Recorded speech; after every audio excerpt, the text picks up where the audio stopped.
Je vais tout de suite passer à l'intervenant que nous avons l'honneur de recevoir aujourd'hui, à savoir Hubert Grandjean, qui est président de l'Agence française pour le développement de l'emploi et des compétences. Vous voyerez très bien le lien de son intervention aujourd'hui. Il a agi dans plusieurs pays, à savoir l'Inde, le Japon, en Amérique également, la Chine aussi. Donc, il est pour la reconnaissance des compétences et son intervention est ici est tout à fait justifiée. N'hésitez pas à lui poser beaucoup de questions vers la fin, mais je ne vais pas parler davantage, je vais lui passer le micro. Je vous laisse la parole. Merci. Merci beaucoup, Grégory. D'abord, merci. Merci à tous de votre présence. Merci de m'accueillir. C'est un honneur pour moi d'être là, de venir vous parler et de rencontrer l'université. Parce que depuis 30 ans, j'ai travaillé aussi sur ce rapprochement entre le monde de la formation, quel qu'il soit, depuis l'éducation jusqu'à la formation professionnelle, et le monde des organisations. Euh, Évidemment, je n'oublierai en aucun cas la recherche qui est fondamentale et la connaissance qui est essentielle, mais on m'a demandé aujourd'hui de venir vous parler de la vision que nous pouvons avoir du côté des organisations. Donc celles aujourd'hui qui créent de l'emploi ou qui vont employer de futurs étudiants. Alors, je vais demander si on peut envoyer le PowerPoint. C'est moi qui l'envoie direct.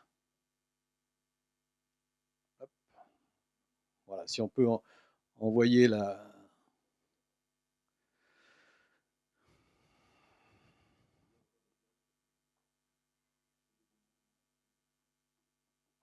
Alors, j'ai pas de diapos qui viennent. C'est pas grave, c'est toujours la technologie justement.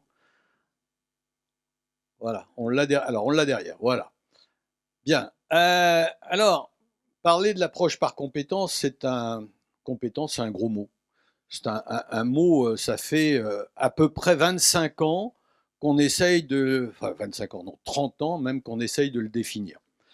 Donc on en a donné de nombreuses définitions. On arrive à peu près aujourd'hui à tous être d'accord. Ce qui est intéressant, c'est de remonter à la notion de la compétence. Alors je ne remonterai pas au latin, mais simplement rappeler que la notion de la compétence, c'est avoir autorité pour. Donc en réalité, ça vient entre autres, par exemple, d'un tribunal qui a autorité pour. Donc autorité pour, c'est avoir la maîtrise du sujet, la maîtrise de la connaissance et pouvoir dire. Et ce qui est intéressant, c'est aussi de se dire qui reconnaît cette autorité. Et donc, dans les organisations, c'est ce que nous allons voir ensemble, c'est aussi ce principe de la reconnaissance de la compétence. Alors, comme je vais bavarder sur ce sujet-là, et que c'est un sujet qui vous préoccupe, surtout n'hésitez pas à m'interrompre, n'hésitez pas à me poser une question, n'hésitez pas à revenir même sur l'une des explications que je pourrais donner. Finalement, donc je viens vous parler côté des organisations, et si on demande à une organisation qu'est-ce qu'un collaborateur compétent, travail que nous avons fait auprès de centaines d'organisations dans différents pays, pour faire simple, nous avons toujours la même réponse à la fin. D'accord ? Au début, c'est qui fait ce qu'on lui demande, etc. Et à la fin, finalement, ça se traduit par un élément, c'est le collaborateur qui tient correctement les activités que je lui confie. Voilà. Et j'insiste sur ce mot correctement, on y reviendra tout à l'heure, mais la vision de la compétence par une organisation, elle est à travers le travail, et ce travail, très important, car là aussi j'y reviendrai, est analysé à travers ce que l'on appelle des activités. Alors, ces activités, dans le cadre de la compétence, et je donnerai quelques exemples, bien entendu, euh, elles n'existent que parce que la personne a quand même à l'origine des savoirs et des savoir-faire. Et puis, ce qu'a dit en ouverture votre président, quelque part, ça relève aussi des comportements adaptés. Et ça, c'est un vrai sujet de fond. Si j'ai un peu de temps à la fin, je vous présenterai le résultat en avant-première des travaux sur ce qu'on appelle les habiletés socio-cognitives, qu'on entend souvent appeler par soft skills dans le langage général, et sur lequel nous avons finalisé des travaux en janvier. Euh, tout cela n'est vrai que dans un environnement donné. Et ça aussi, c'est très important. La compétence n'existe que dans un environnement donné. C'est-à-dire qu'une personne qui est compétente à un endroit ne l'est pas forcément dans un autre endroit. Et je vais y revenir aussi dans quelques instants. Donc globalement, aujourd'hui, nous avons une définition de la compétence qui est partagée par tous, qui est normalisée, qui est internationale, qui est dans la même approche, qui est de dire c'est une combinatoire mobilisée par la personne pour mettre en œuvre des savoir-faire opérationnels, j'insiste sur le mot opérationnel, et réaliser une activité. Et donc cette compétence se voit sur l'activité, dans la valeur ajoutée de l'activité. Cette combinatoire, elle mobilise ce que nous avons vu précédemment, c'est-à-dire des prérequis en termes de savoir, de savoir-faire et de ressources émotionnelles, mais physiques aussi. Très important quand on parle de l'inclusion, par exemple, d'être capable d'analyser aussi les activités à travers les aptitudes des personnes. Sauf que, comme je l'ai précisé, cette définition est assez proche de celle que donnait Guy Leboter dans les années 98, que donne Tardieu. On y rajoute quand même deux éléments que je précisais, qui est, on a par rapport à la compétence aussi affaire aux freins et moteurs externes qui impactent la compétence. Donc par exemple, l'encadrement dans l'entreprise va impacter la compétence de la personne. Je suis à l'aise ou pas avec mon encadrement. Les phénomènes extérieurs, tout à l'heure, on va avoir peut-être une alerte à la bombe, mais on a eu la Covid, et ça a impacté la compétence des personnes dans la façon de la développer, dans la façon de travailler. Et puis de même que nous avons des freins ou des moteurs externes, nous avons aussi les freins et les moteurs individuels. Quelle est l'appétence que j'ai à être ici aujourd'hui? Quelle est l'appétence que j'ai dans mon travail? Quelle est la mobilisation que je vais aussi avoir dans mon travail, qui est aussi fonction de ma vie personnelle? Donc on voit bien que cette notion de la compétence est une vision qui est à un instant T dans un environnement donné. Je fais un petit détour par l'anglais, parce que justement, ayant eu la chance de travailler à l'international, j'ai fini par découvrir que nous avions une mauvaise traduction des mots et qu'en France, nous avions traduit skills par compétence. Pour une raison très simple, c'est que nous n'avons qu'un seul mot. On n'a que le mot compétence en France. Enfin, on en a d'autres, mais on a voulu les éliminer, parce qu'on est un peu manichéen. Et en réalité, quand vous regardez le langage qui va être utilisé par les anglo-saxons, on a les aptitudes, donc tout ce qui va être le physique, le préalable, etc., les comportements. On a le knowledge, le know-how, donc tout ce qui va être l'acquisition des connaissances, des savoir-faire. Et puis on a les skills, qui est le début de cette capacité à combiner les savoirs et les savoir-faire dans un élément situationnel. Et enfin, les anglo-saxons vont dire « you're competent », c'est-à-dire « vous êtes compétent », donc dans la situation professionnelle. Donc ce mot « compétence » existe chez les anglo-saxons, mais uniquement pour caractériser la personne qui fait bien le travail, comme ce que je vous ai expliqué précédemment. Sinon, ils utilisent le terme de skills. Vous voyez, et nous, on ne l'a pas vraiment. Alors, est-ce qu'on va utiliser un autre terme? C'est ce que nous proposons aussi, d'essayer d'être beaucoup plus clair dans cette terminologie. Et puis à la fin, quand on sort de l'emploi, les anglo-saxons vont dire qu'il y a des skills élargis, on a acquis quelque chose, et ça aussi c'est très intéressant, parce que de ce fait, les anglo-saxons considèrent l'échec comme un élément contributif au futur succès. Alors que chez nous, on a une petite tendance à dire, s'il est sorti de l'emploi, c'est qu'il n'était pas compétent. Vous voyez? Alors que pour eux, au contraire, la personne va avoir acquis quelque chose qui est nouveau, même si c'est une expérience négative, qui va lui permettre de développer encore autre chose. Donc extrêmement intéressant, et vous voyez comme quoi le langage peut contraindre la pensée, et chez nous en particulier. Donc du coup, finalement, en français dans le texte, nous on aurait tendance à utiliser cette traduction. Les aptitudes, on les garde, c'est l'être. Le savoir, le savoir-faire, on le garde, c'est l'apprendre. On parlerait plutôt de capacité ou un mot qu'on a évoqué d'ailleurs avec l'université Savoie-Mont-Blanc, parce que je ne vous cache pas que je connais quelques-uns d'entre vous, qui serait de parler par exemple de savoir-agir complexe. Nous on aime bien parce que ça traduit finalement l'idée d'être en capacité de devenir compétent. Donc on garde le mot compétence dans la production, bien entendu. Et puis on utiliserait, nous, plutôt le terme d'habileté post-emploi pour dire, voilà, une personne, et on aura peut-être l'occasion de parler des reconnaissances ouvertes, puisque c'était cité tout à l'heure, qui est un travail sur lequel nous agissons aussi en ce moment, qui est de dire reconnaître l'individu autrement que par les savoirs ou par ce qu'il fait, et donc de parler plutôt des habiletés qu'il a développées. Donc ces fameuses enhanced skills. Et c'est important parce que la compétence, vous voyez, on nous dit sans arrêt, la compétence est transférable. Ben non, la compétence n'est pas transférable. La compétence, elle était ce que je fais, là, ce que je fais aujourd'hui. Je ne sais même pas encore si je suis compétent devant vous. Je ne le saurai qu'à la fin, si vous avez apprécié ou pas. Voyez, alors que dans d'autres endroits, je l'ai peut-être été. Donc la compétence est un instant T, et c'est pas parce que j'aurais réussi dans un contexte particulier que je vais réussir dans un autre. Par contre, j'aurais développé des expériences, des habiletés qui me permettront peut-être de m'adapter plus facilement. Donc revenons à cette notion centrale pour les organisations et qui va nous être utile dans l'approche par compétences, c'est l'activité.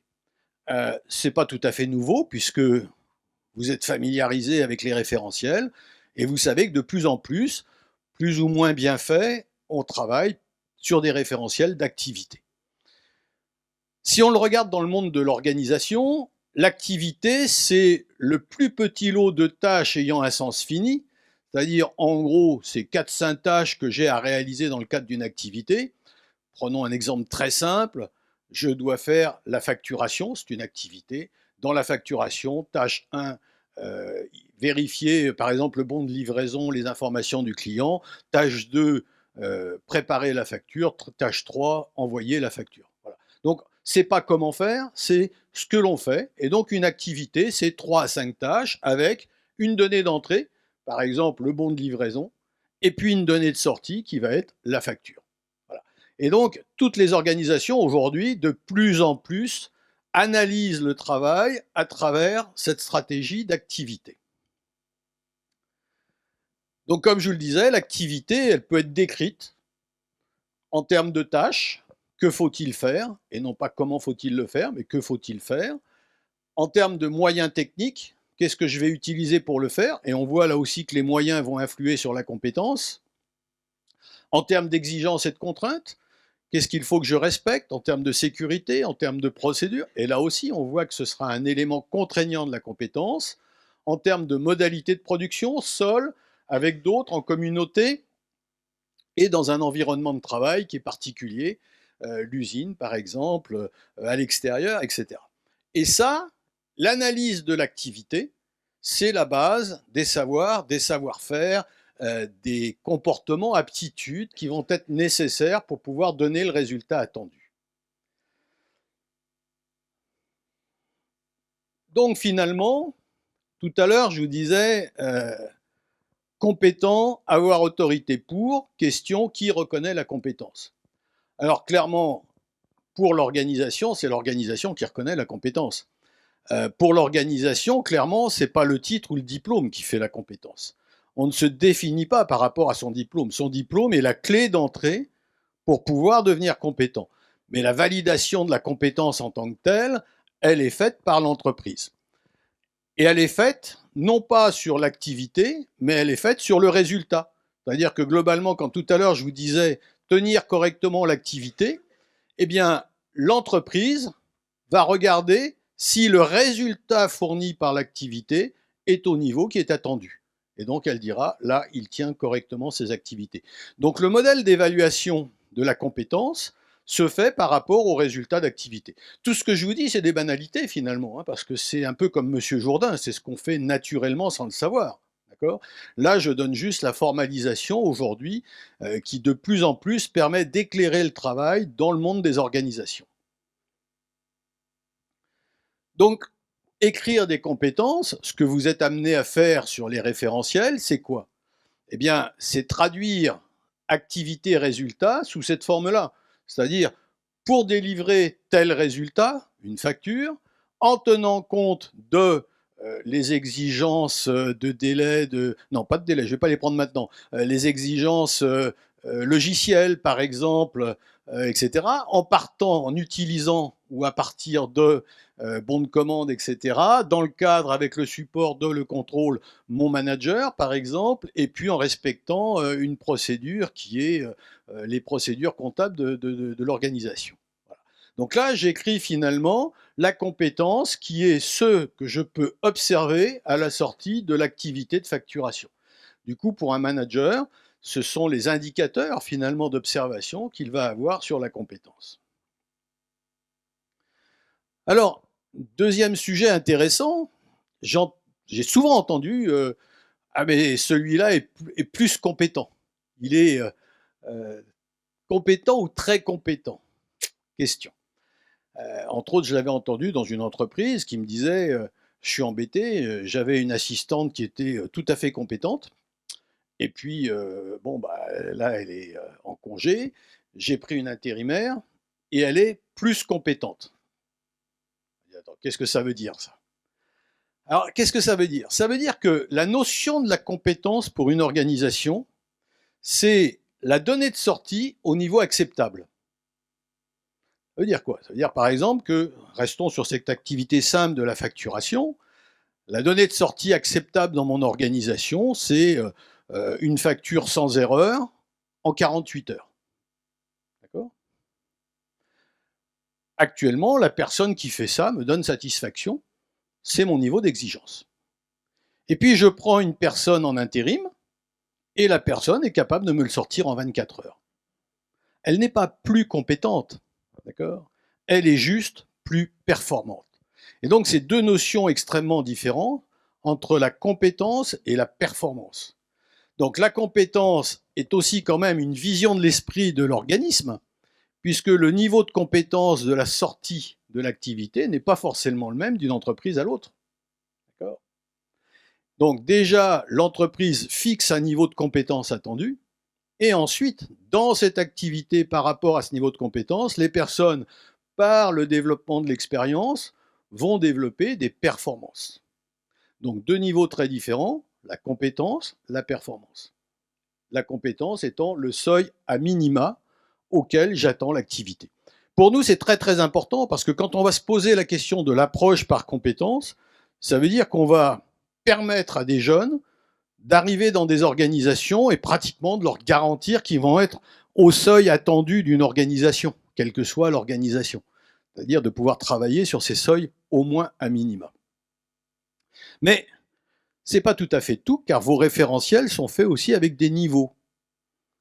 Et vous avez tout à fait raison, parce que, excusez-moi, j'ai oublié celle-là, par rapport à la précédente, j'ai rajouté la petite case rose, comme vous le voyez, c'est-à-dire dans la définition de la compétence, pour l'organisation, il va rajouter à tel niveau de performance. Donc, en 24 heures, sans erreur, par exemple.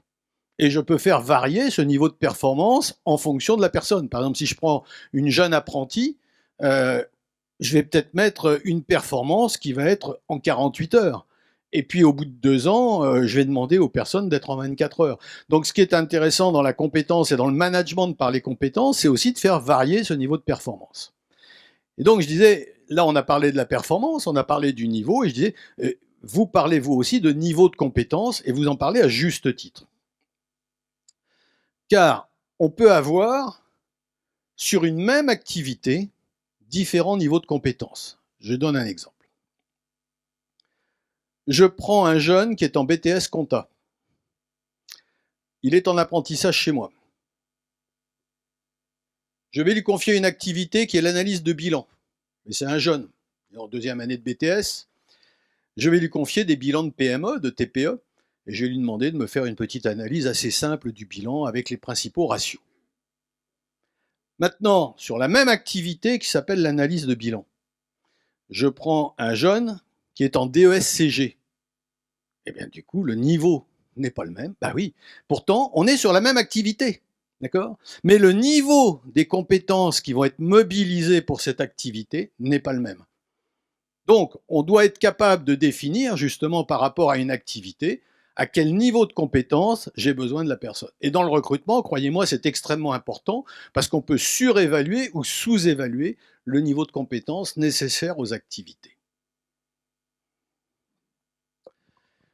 Donc tout ça nous amène dans les organisations à se poser la question du dialogue, par exemple au moment du recrutement, entre l'emploi et les besoins de l'organisation.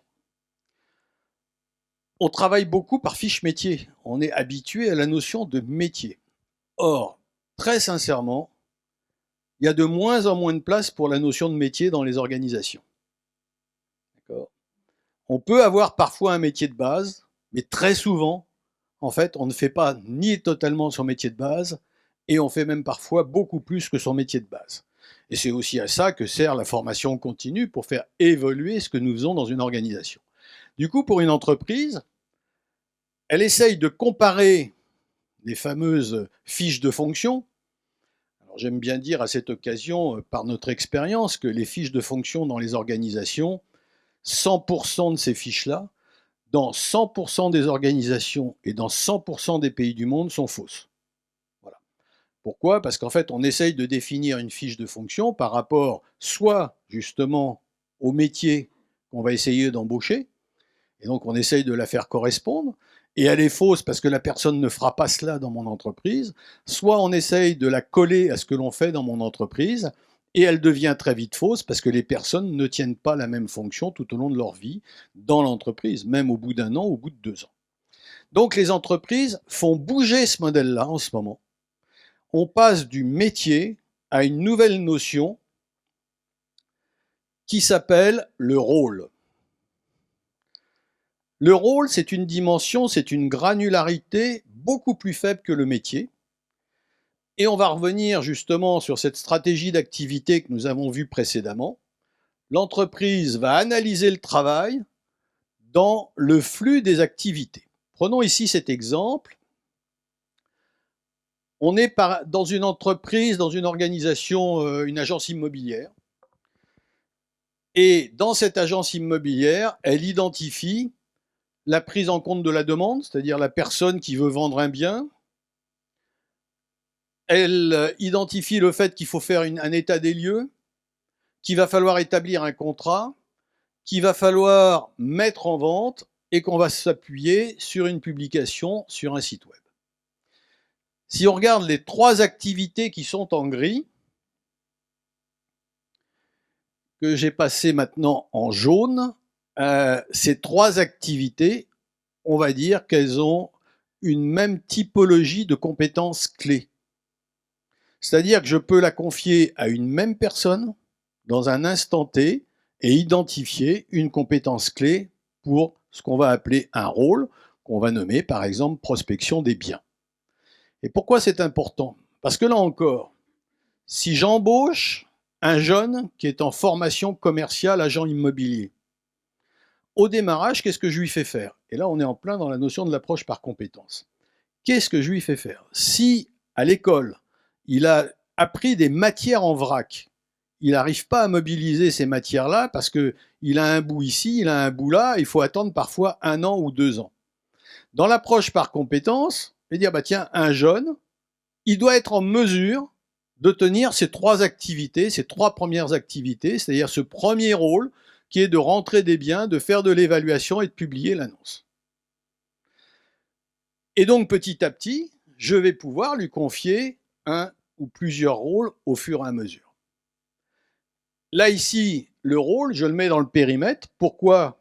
Et on verra que c'est important. Ça me permet d'identifier avec qui il va travailler.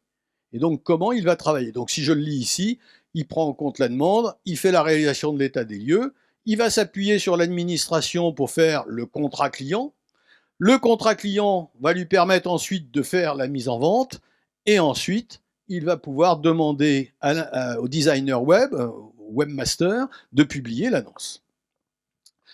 Donc quand on communique à quelqu'un qui rentre dans une organisation, quand on communique sur ce modèle-là, on lui donne une lisibilité de son travail extrêmement efficace. Au lieu de lui dire « tu vas vendre des biens », on lui dit « voilà, très concrètement, pendant les 6 prochains mois, tu vas t'occuper de la prospection des biens. » Et puis en parallèle, on te montrera d'autres choses. Mais on te confie ce rôle-là, exclusivement ce rôle-là. Et dans ce rôle-là, tu vas travailler avec ces personnes-là. Donc tu n'es pas tout seul, tu es dans un environnement et tu dois travailler avec elles. Du coup, aujourd'hui, l'emploi. On n'est plus dans les métiers, comme je dis, on est dans l'emploi. Et l'emploi va se dessiner en confiant à une même personne un ou plusieurs rôles. Donc ça peut être dépendant de la charge de travail. Au démarrage, ce jeune, je le mets à 100% en charge de travail sur un rôle. Et puis petit à petit, je vais pouvoir lui donner un deuxième rôle, voire un troisième rôle. Mais dans le management des compétences, extrêmement intéressant, ça va me permettre de mobiliser les compétences internes de mon entreprise en fonction aussi de la charge de travail. Et puis en fonction aussi de l'évolution des compétences des personnes. C'est pour ça que je vous disais, vous rentrez dans un emploi, vous rentrez comme ingénieur. Ingénieur, c'est un titre. Première question, c'est qu'est-ce qu'on vous donne à faire en tant qu'ingénieur? Là, je pense à une entreprise avec laquelle je travaille. L'ingénieur en cours de recrutement, il va être designer, il va être concepteur de clips pour attacher les différentes pièces dans une voiture. Voilà. Donc il va travailler en 3D avec des calculs mathématiques, de résistance, de machin, etc. Voilà. Il est ingénieur, mais déjà, ce qu'il va faire dans l'entreprise, c'est autre chose. Il tient ce rôle-là. Et imaginez qu'il a d'autres passions, d'autres qualités. Par exemple, il devient chef de projet. Le chef de projet, il n'a pas forcément fait les études de chef de projet. Sauf que sa culture lui permet d'accéder à ce rôle de chef de projet, quitte à ce qu'on l'accompagne et qu'on lui fasse quelques formations complémentaires sur un management de projet. Voire même, troisième rôle, à un moment donné, il est passionné par la qualité et il devient coordinateur qualité. Il a donc trois rôles qui peuvent être totalement écartés de son cœur de compétence initiale, ou de son métier initial en tous les cas. Pas forcément de son cœur de compétence, mais de son métier initial. Et donc il peut exercer ses rôles en fonction de la charge de travail. Lorsqu'on est sur de la réorganisation du travail, par exemple, eh bien, ça va permettre à l'entreprise de réorganiser les rôles en disant, suivant les besoins, je vais pouvoir confier plus ou moins de rôles à une personne, parce que en ce moment, par exemple, il y a un doute économique. Donc, quelque part, on va recentrer les rôles sur quelques personnes. Et puis, quand l'économie va aller mieux, si on se développe, on va pouvoir redispatcher les rôles. Donc, cette stratégie de management nous permet aujourd'hui dans les organisations beaucoup plus de souplesse, beaucoup plus de lisibilité et beaucoup plus d'accompagnement du développement des compétences des collaborateurs. J'étais hier à Lyon, on est en train d'ouvrir un centre interne de développement de compétences. J'insiste parce que c'est vraiment de l'accompagnement, c'est pas de la formation, mais un centre interne de développement des compétences des collaborateurs pour créer des parcours dans le domaine du social. Et donc, la création de ces parcours va se faire sur la granularité du rôle, et absolument pas sur des métiers ou sur des compétences. Elle va se faire sur des rôles. Mais les rôles interpellent les compétences. C'est confidentiel. Disons que c'est un gros bailleur social de la région lyonnaise. Voilà. Je vous donne ici un exemple dans le métier vétérinaire des assistantes vétérinaires. Le métier est basé sur un référentiel titrant qui est au RNCP, comme vos référentiels. Et donc ce référentiel est écrit comme vos référentiels, un peu comme une liste à la Prévert, avec plein de choses relativement peu compréhensibles pour le client final, ou en tout cas pas facile à interpréter. Ça l'est de plus en plus, évidemment, parce que quand on part du contenu des savoirs pour arriver déjà au référentiel, c'est déjà beaucoup mieux. Mais c'est pas simple. Donc là, on a approché le référentiel différemment, avec les personnes du métier, et on a dit, voilà, dans le métier d'assistante vétérinaire, quels sont les rôles qu'une assistante vétérinaire peut tenir? Et là, vous avez je crois que c'est 13 rôles qu'une assistante vétérinaire peut tenir. Ce que vous pouvez regarder dans ces rôles, c'est que si je suis un petit cabinet vétérinaire, je vais peut-être demander à une ASV de tenir tous les rôles chez moi, parce que je n'aurai qu'une assistante. Si maintenant je suis une grosse clinique vétérinaire, je vais peut-être prendre des ASV en disant il y en a que je vais mettre en front office, donc sur des activités accueil client, la gestion des prélèvements des laboratoires, la clôture de visite client, la gestion du magasin, et puis d'autres que je vais spécialiser en back-office, comme le support anesthésie, l'hospitalisation, etc. Donc ça permet une lisibilité à l'entreprise, au cabinet médical, pour l'organisation du travail et son recrutement. Et donc, il n'est plus sur le référentiel, il est sur les rôles qu'il veut couvrir. Dans le cadre des rôles qu'il veut couvrir, il se trouve que le référentiel couvre tous ces rôles. Mais ça nous réinterroge aussi sur la formation. Est-ce que, et ça nous pose problème, par exemple, au CFA avec qui nous travaillons, nous avons des jeunes filles qui sont en clinique vétérinaire. Normalement, pour obtenir le titre, qui s'obtient par l'intermédiaire d'un jury à la fin, pour obtenir le titre, il faudrait avoir pratiqué toutes les activités. Il faut faire la preuve en analyse réflexive que j'ai bien tenu les activités et que je serais capable de les tenir ailleurs. Or, nous avons ces jeunes filles qui sont par exemple en clinique vétérinaire, qui sont spécialisées et qui ne tiennent pas la plupart des activités. Problème. Du coup, on est obligé d'inventer de la mobilité illégale, puisque normalement on n'a pas le droit de le faire, pour permettre à ces jeunes filles d'aller dans d'autres cliniques. Alors je disais jeunes filles parce que c'est un métier très féminin, mais on a quand même 3 garçons, d'aller dans d'autres cliniques pour justement pouvoir tester ces activités-là en situation réelle. Donc c'est très compliqué finalement d'arriver à couvrir 100% du référentiel. D'où on voit que petit à petit, cette granularité va être aussi de plus en plus importante dans le pilotage des formations. Alors je vais demander, là je vais avoir besoin d'un doigt agile pour cliquer par exemple sur hospitalisation. Un petit peu plus bas. Oui, voilà, on y est. Non, il clique, ça devrait être cliquable normalement, non? Non, pardon, excuse-moi. Non, j'en ai mis qu'un seul, support anesthésie. Support, voilà. Donc, quand on clique sur le rôle, on retrouve ce que je vous ai présenté précédemment, c'est-à-dire le découpage du rôle en activité. Et là, très vite, on voit ce qu'une jeune ASV va avoir à faire. Et pour le jeune, c'est aussi extrêmement intéressant parce que dès l'école, il apprend ce rôle et il structure ce rôle dans sa tête. Il se dit, ah ouais, je vois bien les différentes étapes. Et puis si on clique sur préparation du matériel anesthésie, eh bien là, je retrouve ce que je vous ai présenté tout à l'heure, les tâches qui sont à tenir dans cette activité-là, et puis le référentiel à gauche des savoirs, des savoir-faire, des habiletés socio-cognitives qu'il va falloir développer chez cet apprenti pour qu'il puisse tenir l'activité. Est-ce que jusque-là, je suis assez clair? Est-ce qu'il y a des questions? Non? Bon, alors, on va rentrer dans le dur. L'approche par compétence. Pourquoi on en est venu à ça? Eh bien, parce qu'on est issu d'une tradition très noble, qui est la tradition de l'éducation. Et la tradition de l'éducation, c'est transférer de la connaissance. Voilà. Et on a été pendant très longtemps sur la notion de la connaissance. À tel point que dans l'histoire de la formation professionnelle, quand on suivait une formation professionnelle, il était impératif qu'il y ait un contenu de formation avec des savoirs. Sinon, on ne pouvait pas le faire financer. Aujourd'hui, la définition de la formation professionnelle a évolué puisque c'est atteindre un objectif professionnel, quel que soit le parcours. Donc la notion du savoir, elle existe toujours, mais elle est intégrée d'une façon beaucoup plus globale.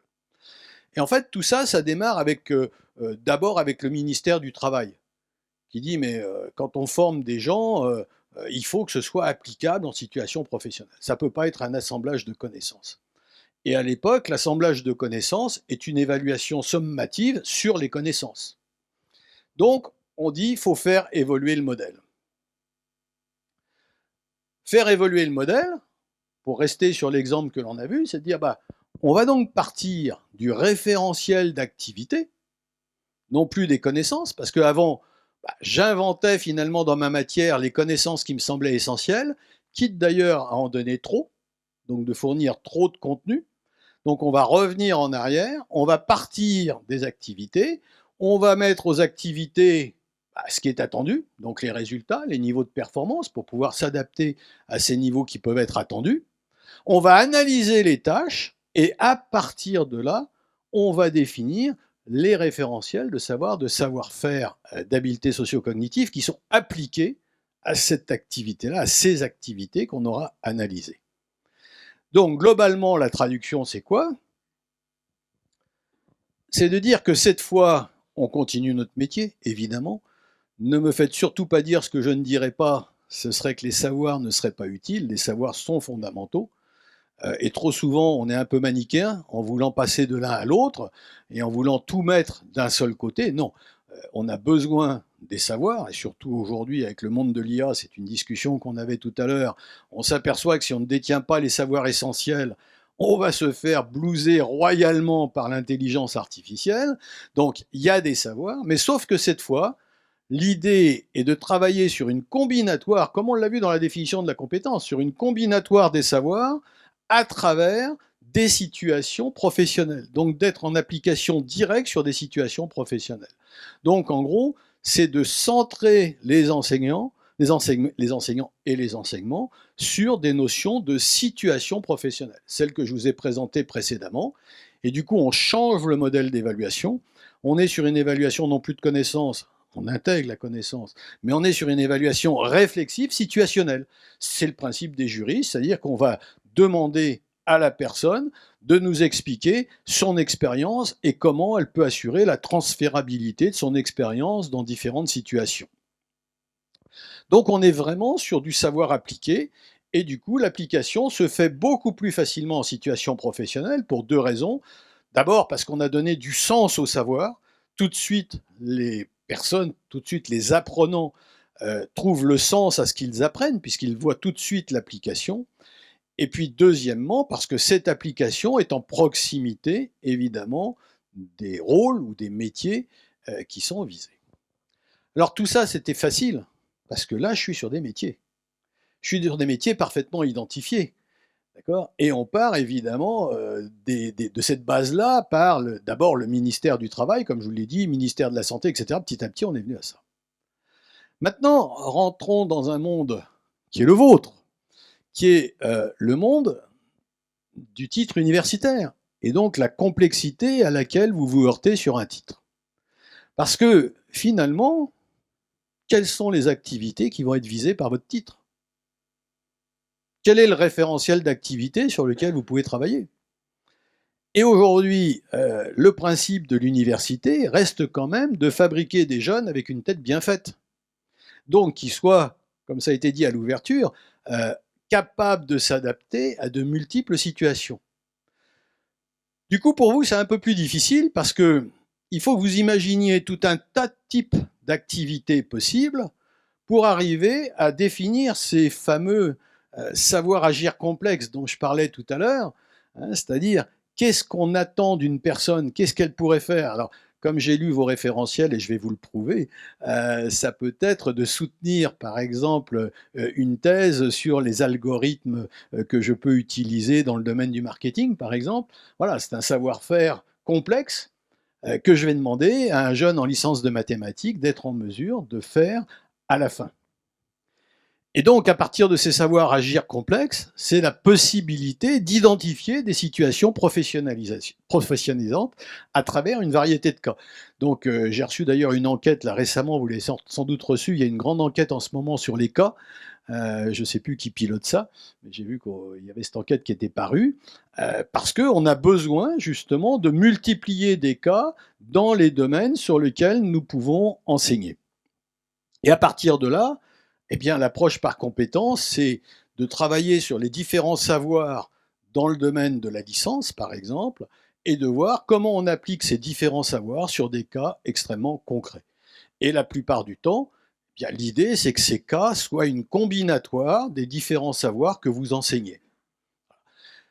Et c'est bien, mais c'est pas forcément simple non plus derrière, parce que la question qui va rester une fois qu'on aura fait l'évaluation, de la même façon que précédemment, c'est-à-dire en mode réflexive, reste la question de vers où va le jeune? Quelles applications? Donc la boucle est bouclée, je ne sais pas exactement quelles sont les activités, et je ne sais pas exactement vers quel job le jeune peut aller. C'est compliqué parce que quand je suis dans une entreprise et je repense à celle où j'étais hier, recruter et recruter des talents, eh ben on s'oriente tout de suite vers des diplômes très professionnels, rarement vers des diplômes généraux, donc rarement vers des licences type sociaux ou mathématiques. Alors je me suis amusé, j'ai travaillé à partir des deux référentiels. Alors vous m'excuserez, je ne suis pas, j'ai pas passé non plus des heures et des heures, mais j'ai trouvé que vos référentiels étaient suffisamment clairs pour pouvoir travailler à partir de vos référentiels. Et je me suis dit, voilà, si je me mets dans une situation de recrutement avec une stratégie des rôles, qu'est-ce que je pourrais demander à des jeunes qui sortent de licence? Alors je vous laisserai challenger mes idées, mais voilà, par exemple en sociaux, je pourrais confier à un jeune un rôle d'observatoire territorial, de rôle observation territoriale. Il aurait 3 activités: collecter les données sociodémographiques, analyser de façon dynamique les dynamiques locales, et préparer des réunions partenariales. Je ne les ai pas inventées. Est-ce qu'on peut cliquer par exemple sur analyse des dynamiques locales? Je me suis fié à votre compétence 1 en disant, là, il va mobiliser des approches et des catégories d'analyse propres à la socio. Il va réaliser un état des lieux des connaissances existantes. Il va prendre de la distance par rapport à ses propres représentations. C'est en gros écrit dans votre référentiel. Je l'ai juste retraduit dans la vision de l'organisation, ce qui est attendu par l'organisation. Donc ça, compétence 1. On peut effacer en cliquant sur et regarder par exemple préparation des réunions partenariales. Là, je serai sur vos compétences 3 et 4. Capacité à faire valoir la pertinence de son approche sociologique, formaliser les informations, ça c'est du 4 typiquement de mémoire, travailler en équipe, collaborer à des travaux collectifs. Alors ça, parce que dans votre répertoire, il y a toujours la première partie en, et puis après donc les grandes activités, les grands domaines. D'accord ? Donc je me suis basé évidemment sur les deux parties du répertoire, mais je pense que je ne trahis pas l'idée des compétences que vous développez dans ce logiciel. Un autre, j'ai pris 3 rôles pour montrer qu'on peut avoir du choix. Donc un autre qui vient directement de l'expérience que j'ai en ce moment, médiation sociale. Alors, on peut cliquer sur la première, diagnostic de tension entre locataires, compétence 1, pouvoir prendre de la distance par rapport à ces représentations, mobiliser des approches sociaux. Si on regarde en animation de réunion, on peut garder la compétence affichée, comme ça on va les afficher toutes les 3. Voilà. Saisir, s'adapter aux attentes des acteurs sociaux, capacité à intégrer des points de vue. Donc là, on voit bien qu'on est sur la base de la communication. Et puis si on suit suivre et compte rendu de situation, compétence 4, adapter son langage, son support, utilisation de support. Alors on voit à chaque fois si on peut effacer les compétences. Comme je vous l'ai montré tout à l'heure, on voit que le rôle est positionné dans son environnement. Donc le jeune voit tout de suite avec qui il va être en action, par exemple avec la conciergerie, il va être avec les locataires pour l'analyse et l'arbitrage, et puis à nouveau à la conciergerie à la fin pour faire ses recommandations. Un autre rôle, troisième rôle, par exemple de la valorisation scientifique. Donc capitalisation de résultats de recherche à partir de données brutes, conception de support pédagogique, animation de sessions de sensibilisation. Alors vous allez me dire, conception de support pédagogique, on peut cliquer pour regarder ce que j'ai cherché à mobiliser. Normalement, on peut imaginer qu'à travers la compétence 4, puisque j'ai vu que vous les encouragiez à utiliser des outils, des modes de présentation, etc., normalement, on pourrait sans doute lui demander de faire ce travail-là. Ça, c'était pour la socio. Je me suis lancé dans quelque chose qui paraissait peut-être encore un peu plus compliqué, la licence de mathématiques. Eh bien, là aussi, je me suis dit que je pouvais peut-être trouver 3 rôles. Premier, je suis dans le domaine du e-marketing. Faut que je fasse de la data analysis. Eh bien, pourquoi pas prendre une licence de mathématiques qui ferait le nettoyage, la structuration des données. On peut regarder la compétence sur la première activité. Alors on peut laisser celle-là affichée, non mais c'est pas grave. Voilà, donc on sera en compétence 2, identification des concepts et variables à partir d'un jeu de données réelles, utilisation d'outils numériques adaptés. Donc là, c'est la partie que vous utilisez en les encourageant à utiliser les logiciels. Les indicateurs statistiques, donc en lien, vous voyez, avec l'activité e-marketing pour travailler avec eux sur la définition d'algorithmes, la traduction des comportements de clients, le choix des représentations pertinentes, et puis à la fin, rédiger des recommandations pour le pilotage marketing. Deuxième rôle, alors vous voyez, bon, souvent j'ai mis 3 activités histoire d'avoir un champ, mais là j'en ai mis que 2, parce que 2 activités peuvent largement suffire à utiliser 100% du temps. Donc comme je vous l'ai dit tout à l'heure, pour 100% du temps, on peut avoir plusieurs rôles, mais on peut avoir un rôle avec 2 activités pendant 100% de son temps. Ici, contrôle qualité industrielle. Contrôle qualité industrielle, on a toute la partie dimensionnelle par échantillonnage, donc on peut aussi regarder vite fait la compétence, et puis l'interprétation des écarts. Voilà, et donc là, on est en plein sur de l'analyse mathématique, sur de la modélisation, et on peut imaginer qu'un jeune qui est en licence de maths pourrait bien nous rendre service. Et puis enfin, troisième exemple, développement d'algorithmes dans le domaine de la production industrielle, donc à partir de problématiques identifiées, avec comme finalité la présentation d'algorithmes à des décideurs pour optimiser la production industrielle. Voilà 3 rôles, et puis simplement pour terminer, dire tout ça c'est très bien, parce qu'on a parlé de la technique, mais bien entendu, vous avez déjà intégré à l'intérieur de vos programmes l'élément fondamental qui est aussi l'ensemble des aptitudes complémentaires nécessaires, comme je l'ai dit, qu'on appelle souvent les soft skills, qu'aujourd'hui nous appelons, nous, en français, habiletés socio-cognitives. Comme il me reste un poil de temps, je crois, je vais terminer, si vous le voulez bien, sauf s'il y a des questions sur cette partie-là, mais après on laissera peut-être encore quelques temps pour des questions, et puis je reste avec vous au moins jusqu'à 13 heures normalement pour échanger. Je vais vous présenter pratiquement en avant-première, parce que c'est la deuxième fois que je vais le faire, le résultat des travaux de normalisation français sur ce domaine des soft skills, travail qui a duré pendant 2 ans avec des chercheurs, avec des entreprises, des responsables de ressources humaines,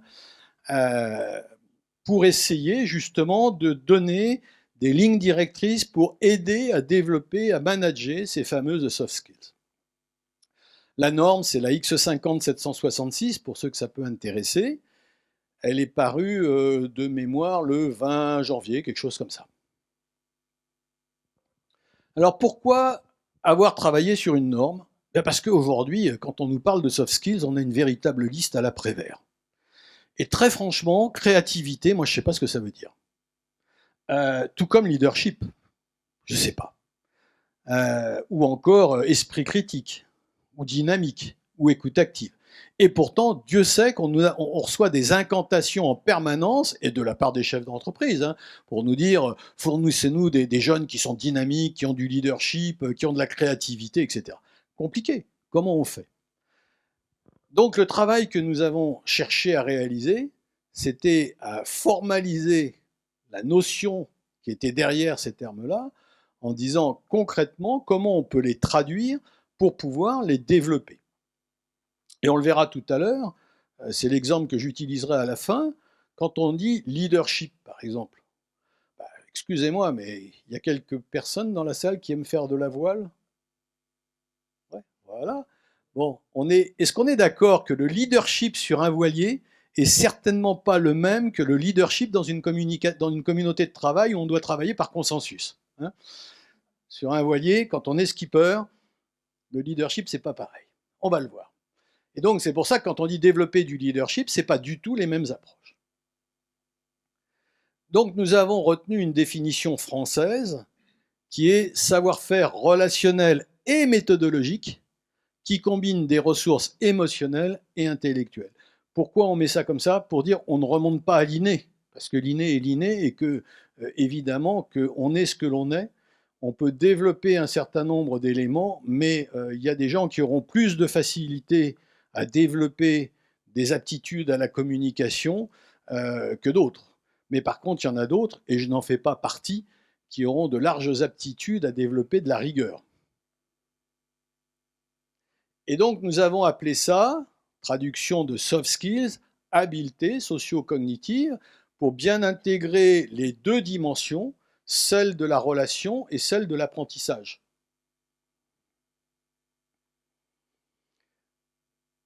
revenons juste un instant sur l'activité, parce que ça m'ennuie toujours un petit peu quand on dit les compétences, les soft skills, les compétences soft skills, les compétences habiletés socio-cognitives. Ce ne sont pas des compétences. Ce sont des aptitudes contributives à la compétence, d'accord, comme on l'a vu tout à l'heure. C'est-à-dire que ce sont les éléments, vous vous rappelez mon premier schéma, l'activité, les savoirs, les savoir-faire, et des aptitudes. Okay, donc, ces fameuses soft skills ou habiletés socio-cognitives ne sont pas des compétences, ce sont des savoir-faire techniques particuliers qui vont nous permettre d'être compétents dans certaines situations. Et ça, c'est intéressant parce que ça veut dire qu'on peut les développer. D'accord ?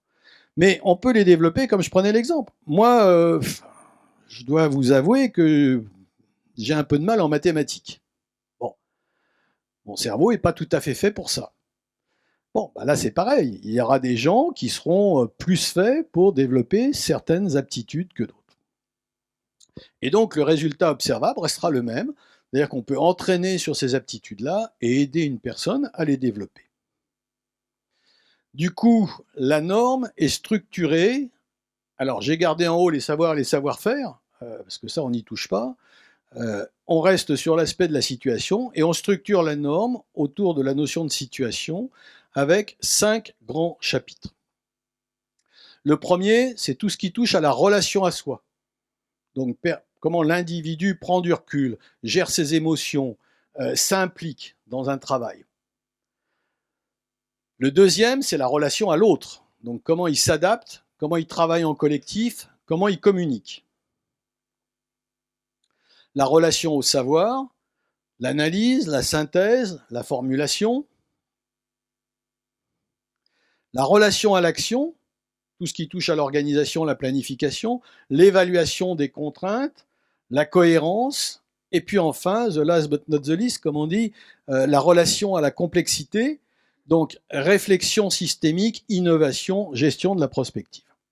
Derrière ces 5 catégories, nous avons 15 habiletés socio-cognitives, ni plus ni moins. Et avec ces 15 habiletés socio-cognitives, nous sommes capables de répondre à tout le langage naturel que j'ai exprimé précédemment. Simplement, la façon de combiner ces habiletés socio-cognitives sera différente en fonction des situations. Pour chacune de ces habiletés socio-cognitives, on définit, tout comme pour les compétences tout à l'heure, des niveaux, d'accord, en disant qu'on peut être au niveau 1, c'est-à-dire que l'habileté, on l'a, mais vraiment au strict minimum. On peut être au niveau de l'acquis, donc ça veut dire que déjà on a conscience de l'habileté socio-cognitive. On peut être au niveau de la maîtrise, donc non seulement on en a conscience, mais on sait utiliser. Et on peut être au niveau de l'excellence, très à l'aise avec cette habileté socio-cognitive. Donc je termine avec mon exemple sur le leadership. L'un en skipper, l'autre en communauté de travail où il faut travailler par consensus. Si je prends le skipper, vous avez à gauche, alors j'ai pas le droit, puisque c'est une norme et qu'une norme est payante, je n'ai pas le droit de vous livrer la totalité du contenu de la norme, mais vous avez des exemples dans la colonne de gauche de dénomination d'habiletés socio-cognitives. Donc par exemple, quand je suis en leadership sur un voilier, il faut que j'ai de l'automobilisation. Ça appartient à la catégorie relation à soi, bah c'est la maîtrise, il faut que je sois en maîtrise, c'est-à-dire la résilience, l'envie, l'implication, etc. Il faut que j'aille au bout, quoi. Je peux pas me décourager en plein milieu de l'océan. On aurait même peut-être pu le mettre au niveau excellence, hein. Après, c'est des arbitrages, bien entendu. De la coopération, parce que, alors si je suis skipper en solitaire, on ne l'aura pas, et vous voyez, c'est là où c'est intéressant, mais si je suis skipper en course avec un équipage, évidemment que la relation à l'autre, je dois plutôt être pas mauvais, même si je vais gueuler plus souvent que je vais leur dire s'il vous plaît, mais justement, dans cet aspect-là, il faut que je maîtrise bien ma coopération, de l'arbitrage, et là au niveau excellence, parce que quand il faut choisir les vents, quand il faut choisir la façon dont on va prendre les bords, etc., c'est extrêmement important. De la flexibilité mentale par rapport à la complexité, parce qu'on a beaucoup de données à prendre en compte, et puis de la projection, justement, à partir de la donnée, d'être dans l'excellence par rapport à la complexité et pouvoir prendre des décisions. Voilà. Pour un skipper, voilà le type de développement d'habiletés socio-cognitives qui vont constituer son leadership. Alors bien sûr, les 15 habiletés sont toujours mobilisées, d'accord? Mais de façon essentielle, c'est sur celle-là qu'on va travailler. Si maintenant je suis dans une communauté de travail, bien là, vous voyez, regardez les HSC, c'est pas du tout les mêmes, hein. Sensibilité sociale dans la relation à l'autre, c'est-à-dire qu'il faut que je sente les personnes qui sont avec moi, il faut que je sois capable de les prendre en compte, il faut que je sois capable de les écouter, il faut que je sois capable de les faire parler. Et que si je travaille en mode consensuel, croyez-moi, c'est extrêmement important. De l'adaptation relationnelle, oui, parce que là aussi, dans le cadre de la relation à l'autre, il faut que je sois en maîtrise, parce qu'il va falloir que je distribue la parole, il va falloir que je fasse s'exprimer, il va falloir que je gère peut-être des situations plus conflictuelles, de la planification, parce que quand je pilote un groupe de travail, il y a des étapes à respecter si je veux pouvoir produire, de l'approche globale, parce que là encore, dans la complexité, il faut que je sois en vision complète du point de vue de mes équipes pour aller chercher le consensus, et puis de la synthèse, parce qu'à un moment donné, je vais dire, bon, écoutez, voilà, on a discuté, voilà ce que je vous propose comme plan d'action. Donc on voit bien que derrière ces deux tableaux, on a deux approches pédagogiques qui seraient différentes pour développer les habiletés socio-cognitives dont on a besoin. Et pour conclure, tout simplement par rapport à tout cela, de dire, voilà la pyramide de la construction des compétences. À la base, on a les savoirs, alors les aptitudes qui sont, qu'on vient de voir, les aptitudes, les savoirs, les savoir-faire. Derrière cela, le deuxième étage, qui est en plein sur celui sur lequel vous travaillez, c'est cette capacité à développer chez les apprenants du savoir-agir complexe. Le troisième étage, c'est la compétence à proprement parler qui va s'exprimer dans la situation professionnelle, qu'on peut simuler bien entendu chez nous, mais qui va être dans la situation professionnelle. Le quatrième étage, c'est ce qu'on va appeler les compétences clés. Donc cette fois, c'est au niveau d'un rôle global. Donc c'est par exemple manager un projet. Voilà, compétences clés. Et enfin, dernier étage, c'est l'individu en tant que tel qui a développé des habiletés, de l'expérience, et donc tout ce qu'il peut être par rapport à son futur. Et c'est là où on pourrait reboucler avec les reconnaissances ouvertes, puisque dans les premiers niveaux, on va être évidemment sur les niveaux du diplôme, et dans les niveaux suivants, compétences, compétences clés et habiletés, on va être sur les reconnaissances ouvertes.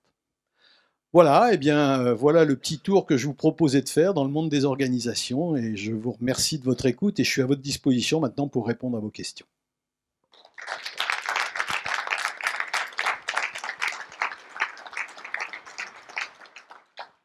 Merci beaucoup. Est-ce que nous avons des questions dans la salle? Oui. Oui, très bien. Je me dirige avec le micro. Bonjour, alors merci beaucoup déjà pour cette présentation.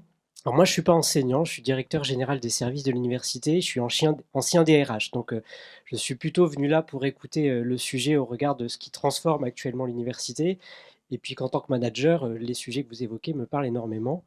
Et je me suis noté puis finalement peut-être 3 questions assez ouvertes et probablement mal formalisées, mais j'ai essayé de me dire en tant qu'acteur de l'administration de l'université, comment est-ce qu'on accompagne ce mouvement? Et est-ce que ce mouvement, ça veut dire une nouvelle façon d'enseigner pour les enseignants? Et est-ce qu'on touche au cœur du métier d'enseignement? Et dans cette perspective-là, comment l'université peut contribuer à accompagner les enseignants dans cette nouvelle façon d'enseigner? Première question. Est-ce que c'est une nouvelle façon de présenter l'enseignement et son produit fini? Et là, on est peut-être dans une dimension plus cosmétique ou plutôt dans une capacité à marketer notre offre de formation pour que l'entreprise sache ce que l'université a apporté à ses étudiants. Et enfin, est-ce que c'est une nouvelle façon de s'approprier l'enseignement pour l'étudiant? C'est-à-dire comment est-ce que l'étudiant, lui, il comprend que ce que l'université lui apporte doit l'aider à se positionner dans le marché du travail. Donc voilà 3 éléments qui me sont remontés au cerveau grâce à l'apport que vous avez dispensé. C'est peut-être un petit peu touffu, mais en tout cas, je voulais surtout vous remercier parce que c'était très intéressant. Alors, merci, et c'est pas du tout touffu. Pour moi, c'est 3 vrais sujets de fond.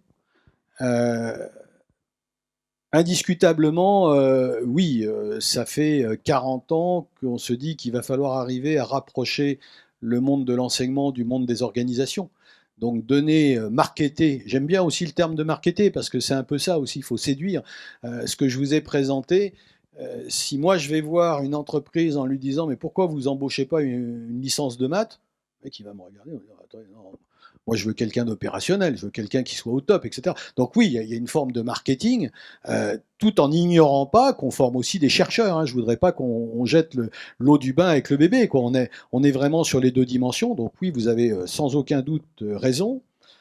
Et les 2 autres sujets, c'est-à-dire le métier de l'enseignant et le jeune, pour moi, se rejoignent complètement. C'est-à-dire vous avez totalement raison. On est dans une évolution des pratiques de l'enseignement. Concrètement, clairement.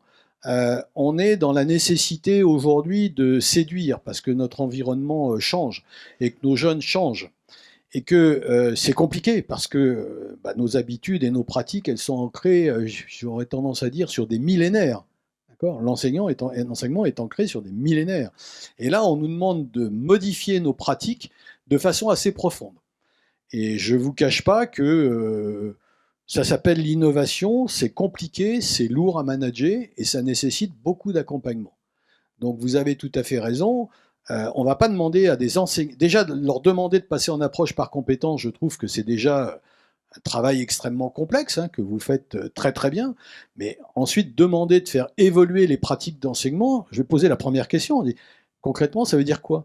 Vous voyez, on est par exemple confronté à la ludification. Bon, à jouer, c'est vachement bien. Moi, j'apprécie. Mais quel est l'objectif du jeu? D'accord? Parce que jouer pour jouer, ça ne sert à rien. Donc, vous avez des jeux pour apprendre, vous avez des jeux pour retenir, vous avez des jeux pour entraîner. Mais quand on conçoit un jeu, il faut le concevoir dans un objectif extrêmement précis. Donc, là encore, ça veut dire aussi que dans les rôles de nos métiers, il y a des gens qui vont se spécialiser peut-être aussi plus dans l'ingénierie, comme ça commence à se faire évidemment, plus dans la formation, plus dans l'animation, des métiers qui sont largement en émergence, comme l'accompagnement par exemple. On a de plus en plus besoin d'accompagnants pour développer les compétences. Donc oui, vous avez raison, tout ça, ça va bouger. Je suis pas Madame Irma et je sais pas trop comment, mais il faut s'y préparer sans aucun doute. Et l'intelligence artificielle, on l'apprend évidemment en pleine face et elle nous oblige aujourd'hui à bouger. On a tous commencé à bouger avec. D'autres questions, si vous le voulez, oui. Une question par ici, oui. Alors merci beaucoup. Je démarre en fait une thèse sur les habilités socio-cognitives, donc ce que vous avez partagé est fort intéressant. Je tenais juste à dire avant que sur la base de Cobase, dans les bibliothèques, je viens de vérifier, et puis la norme qui est là, en fait, c'est téléchargeable pour nous. Dans les ressources génial. de bibliothèque, donc c'est très bien. Super, donc je voilà. peux tout vous dévoiler, aucun sujet, très bien. Mais voilà. Alors en fait, j'avais entendu souvent qu'on disait les HSC, on va peut-être faire l'abréviation, les HSC, voilà, on va faire de la conscientisation, être aware quoi de tout ça. Ça me semble assez insuffisant. Mais en fait, donc ma question c'était parce que très souvent en fait le cours professoral et voilà tout ce qui est savoir-faire, ok.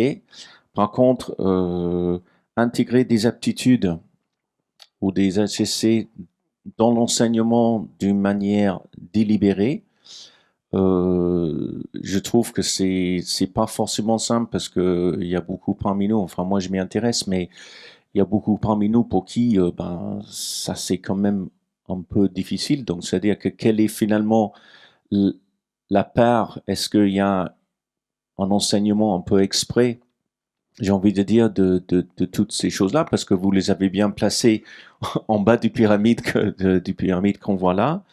Et aussi, je trouve que c'est un commentaire / question, c'est que comment faire avec les étudiants, parce que moi je remarque, je suis prof d'anglais, mais aussi prof de management qualité. Donc, je vois un peu les deux côtés. Et en fait, dès qu'on fait des choses un peu orales ou un peu travail sur soi, parfois les étudiants, ben, pour eux, c'est pas du travail, quoi. Vous voyez ce que je veux dire? Donc, voilà. Effectivement, j'ai fait comme mon collègue un peu une constellation de questions, mais Non, non, non, voilà. là encore, c'est un vrai sujet de fond qui d'ailleurs occupe aujourd'hui la réflexion, mais est-ce que c'est bien fait ou pas, l'éducation nationale aussi. Parce que ce développement des habiletés socio-cognitives, qu'on peut continuer à appeler soft skills, ça ne me dérange pas du moment qu'on sait ce qu'on met derrière, euh, aujourd'hui on demande à l'éducation nationale d'y travailler. Ça a commencé entre autres par le grand oral du bac, donc d'essayer d'amener les jeunes à s'exprimer correctement lors d'un oral. Alors, je pense qu'il y a deux sujets dans la question. Il y a le sujet de la réintégration des habiletés socio-cognitives dans la matière lors de situations de cas, par exemple. Et puis, je pense que vous avez raison, c'est comment on fait en parallèle pour. Je crois que vous êtes anglais ou américain? Je suis anglais. Anglais. Donc j'ai apprécié le slide sur les différents termes, ça m'a D'accord. bien éclairci. Et moi, ce matin, j'appréciais dans les informations la course qui doit avoir lieu, je pense, le week-end prochain, Cambridge-Oxford. Voilà. Ça veut dire que quelque part, il y a cet esprit aussi de développement en dehors des cours ou à côté des cours, autrement. Et je pense que là, c'est une vraie réflexion de fond aujourd'hui que vous soumettez, qui est de dire comment aujourd'hui l'université peut fournir des espaces de développement des habiletés socio-cognitives. Pardon ? Oui, oui, j'imagine bien, j'imagine bien. Je pense que c'est un sujet de préoccupation. C'est pour ça que la question est bien formulée. C'est un sujet de préoccupation que nous avons.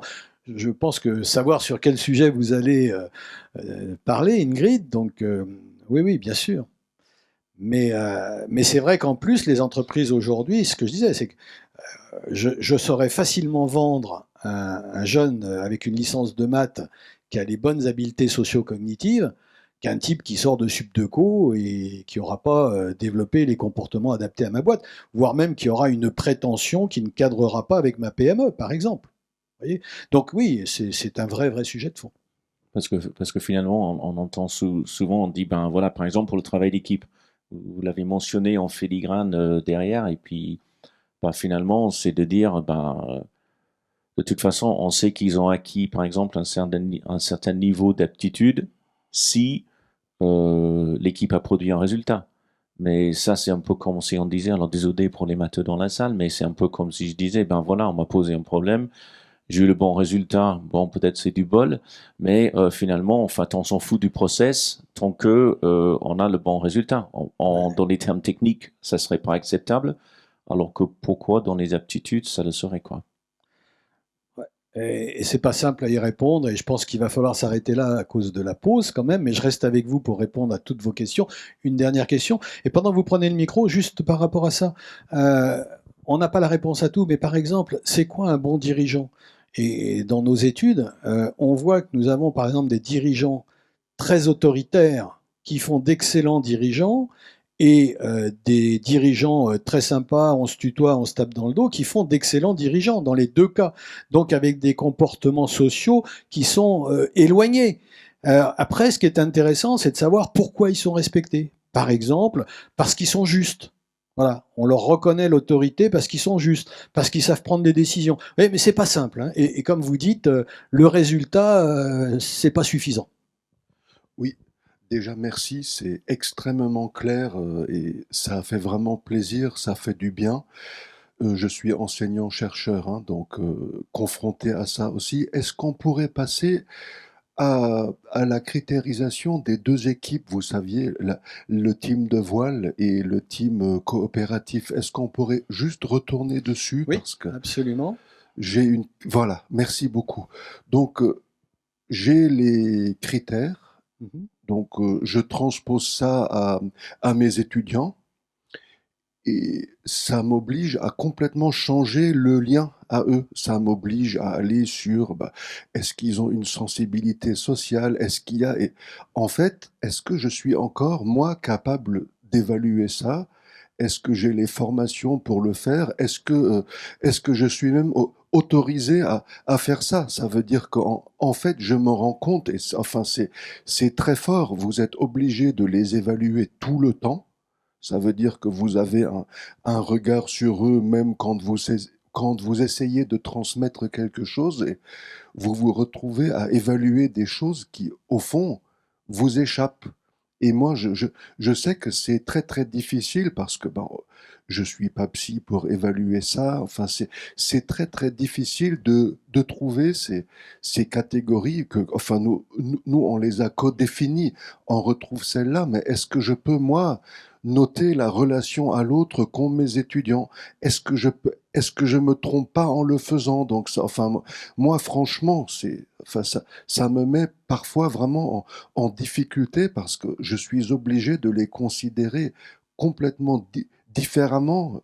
Et puis, enfin, ça me sort complètement des pratiques. Je sais pas, mais bon, voilà, Bien sûr, parce qu'on c'est- n'est pas sur du quantitatif, voilà, et on est sur de l'appréciation. et c'est en réalité extrêmement complexe. Donc, enfin, et puis c'est très casse-gueule hein, dans notre pratique quotidienne.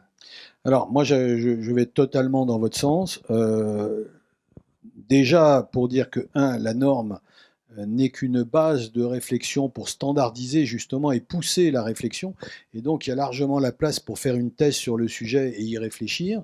Je pense qu'on n'est effectivement pas forcément équipé et qu'on n'a même pas non plus les outils pour pouvoir le faire. Après, il y a des éléments qu'on peut travailler en collaboration. Je vais donner un exemple. On utilise beaucoup un jeu, par exemple, qui s'appelle le jeu de la bombe. Alors le jeu de la bombe, c'est un truc, vous avez quelqu'un qui est derrière un ordinateur, vous êtes au téléphone, et la personne sur l'ordinateur a une valise avec une bombe, des câblages à l'intérieur, etc. Et à distance, il va falloir diriger la personne, et donc vous avez un temps, c'est-à-dire qu'à un moment donné, ça va sauter. Alors ça permet d'observer plein de choses, par exemple la structuration du langage, le respect des instructions, la gestion du stress. Vous voyez, il y a des petites choses comme ça quand même sur lesquelles on peut réfléchir aujourd'hui, mais comme je le disais, il faut aussi créer des vrais espaces pour ça. On ne peut pas les intégrer directement et nous demander de les évaluer en permanence. Je partage complètement votre point de vue. Mais d'ailleurs, dans la commission, on avait des psys, on avait des chercheurs du travail, on avait des RH, évidemment, évidemment. Donc l'objet, c'est déjà de donner une première lisibilité, mais derrière, il y a beaucoup, beaucoup de travail. De toute façon, oui, c'est interdisciplinaire. Et puis quelqu'un, par exemple, demander de développer des aptitudes au consensus et à la communication à quelqu'un qui est pas très dans le truc, hein?